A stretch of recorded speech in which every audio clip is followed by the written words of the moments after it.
When we're done, I'll go over the two things there's two things particularly in this lesson that we can use as far as teaching aids and practicing. Okay, we did grip, aim, setup. Questions before I close? I've got a suggestion. We got grip, aim, setup. Could you send us an email that says grip was strong, weak, and setup was inside, outside, just so we can remember the sub points? Well, yeah. I mean, at some point, I have to edit this. Okay. Right. And type a whole bunch of stuff to kind of that coincides with what we did out here. Yeah. But once I do that, I'll kind of create like a summary sheet of everything we did. That'd be excellent. And I'll send it out. It may be a little bit, but I will make sure you get a summary sheet of everything that we did. To be honest with you, now that I think about it, I may just break down one at a time and then email it to you guys. That'll be fine. Okay. Yeah, I mean, you don't have to give us the instructions again. Just strong grip, weak grip. You know, outside. If I sent you like video links, is that okay? That's fine. Yeah. Because I feel like some of the best is a visual videos. Oh yeah. I love Michael Breed's stuff. Uh-huh. I think he's fantastic as far as coming up with training aids, tips, just little snippets. I mean, it's like bam, he's got a little something for you. Okay. No, that's great. Yeah. No, good question. Anybody else? No. No. Okay. So each clinic that we do, we're going to close the lesson, and we're going to go over each, not really necessarily each point that we worked over, but it's almost like a summary of the grip, aim, setup. Okay. And obviously, when we did grip, we did the basic fundamentals of what the grip should look like. Okay. Remember both V's to the right shoulder. Okay. Remember. Yeah. We also talked about. We also worked on strong and weak grips, okay, and how that can influence your ball flight and how you want to hit the golf ball. Remember, strong grip, more knuckles on left; weak grip, more knuckles on right. Okay, and each one of those affects ball flight. Okay. Then we went into aim. We kind of touched on pre-shot routine with aiming, being able to step behind the golf ball, finding whether it's a target line or something that's just short, straight, something that's just in front of the golf ball, something that gives you a visual representation of where you want to aim the shot. But once you do that, make sure you repeat that as much as you can. I always say before, it helps to come back. Seems like everybody comes back and looks before we hit a shot. Okay, it helps a lot. We also talked about aiming the body. We also talked about aiming the club face before we aim the body. So when we step in, we want to aim. We aim the club face first, right? Remember how Jack comes in, aims club face, then comes in, okay? Always aim the club face first, then you can aim the body later. We talked about keeping our peekaboos, our look downs to a minimum. You can look down as much as you want, but in my opinion, once you're set, keep it about one look. If it's a tournament and you gotta look twice, so be it. Whatever you gotta do to cool the nerves, but try to keep your looksies when you're ready to go to a minimum. Okay, do it before you set up. Okay. Except on putting, I got to look 100 times. Well, yeah, and that's another thing too. We'll trust me. We'll get into that with putting as well. That's another. It's another kind of one that can throw you for a loop every once in a while. We also did aiming. We did shoulders closed and shoulders open, or body open, body closed, and how that affects ball flight. Okay.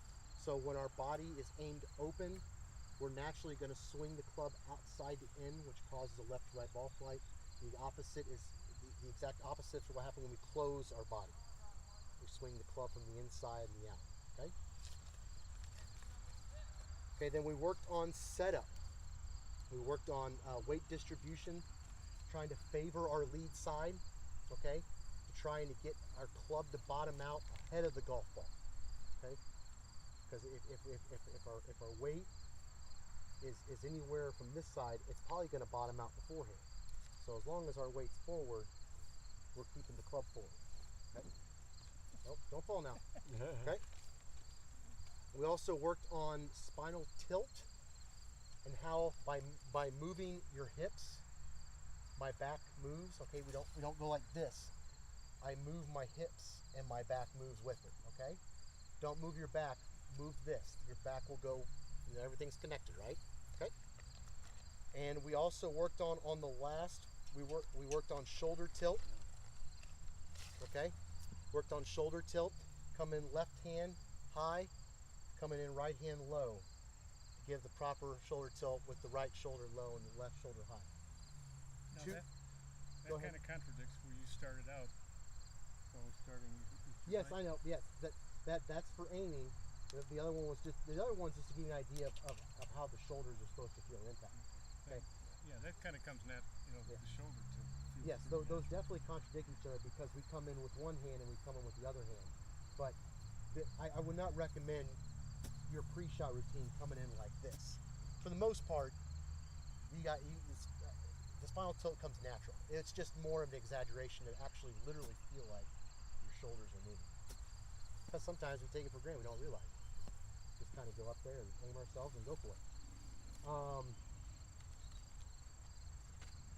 And we did shoulder tilt. Okay, 2 recommended practices I would do. Okay, you can get them at Dick's Sporting Goods, you can get them at Lowe's. These bad boys right here. I got like 6 or 8 of them in the shop.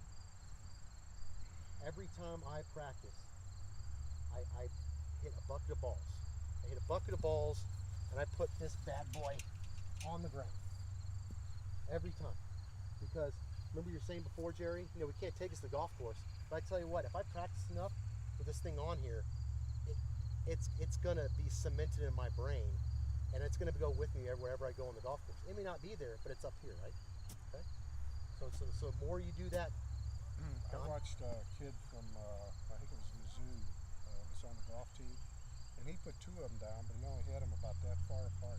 oh yeah, driving range. when we get into iron swing, we'll do that. Okay. Okay. Because when I practice, this is where this is more for alignment. But when I practice, I put it here and I'm hitting shots like this. Okay. When we get into full swing, we're gonna do that. Okay. Okay. Really gonna help keep the club face square, help you finish down the target line. Okay. One of the best reasons I won't get into too much. But the best reason of having this here, a lot of people I don't see them finish the golf swing. Okay. And that's another reason why the club doesn't bottom out where you want it. This is only half the golf swing, right? The rest of the golf swing is this way. Okay. So when we get into full swing, we'll do some things on high finishes, low finishes. It also affects the flight and the trajectory of your golf ball. Okay. But we did the shoulder tilt, and the 2 recommended practices: alignment stick. You'll get more productivity out of a bucket of balls with one of these than you can by hitting 6 bucket of balls and not this. Okay. And I'd probably say the only other thing, kind of always check on that shoulder tilt too. It's not necessarily, you don't have to hit a shot. You just take your driver or take whatever it is and just kind of grab it like that, just to kind of make you feel like you're there, like your body's ready to go. Okay. Any more questions before we finish up?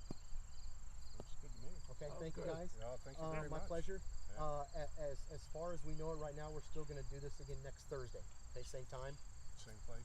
same time, same place. Okay. When we do short game, we'll go over to Hidden Lakes, but let's do one at a time, and then we'll figure it out after that. Okay. All right. very Thanks, good. guys. Good. Thank you, Hank. You're welcome. Thank you. Thank you.